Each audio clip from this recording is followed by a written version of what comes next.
এর আগে আমার একটা সভা ছিল, শক্তিপুরে সাকারত সরকার সভাপতি ছিলেন। আমার মাইক খোলা হয়েছিল, আমি ভুলিনি, আমাকে লিখে রাখতে হয় না, আমার এখানে সব থাকে। মাইক খোলা হয়েছিল, মাঠ দেয়নি, রেলের মাঠে সভা করেছি ঝুঁকি নিয়ে, পাশ দিয়েই রেল যাচ্ছিল, হাইকোর্ট থেকে পারমিশন নিয়ে আসতে হয়েছে। আমি ভুলিনি, আগস্ট মাসে আসছি শক্তিপুরে, দুহাত ভরে দেব, রেজিনগরটা চাই। 8 এমএলএ দিয়েছেন, 9 জন চাই, যা চাইবেন পাবেন মুখ্যমন্ত্রীর কাছ থেকে। কথা দিচ্ছেন তো?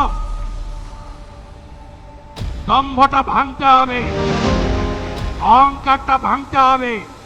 কার অহংকার, কার দম্ভ আমি আর বললাম না, সমাজদার কা ইশারাই কাফি।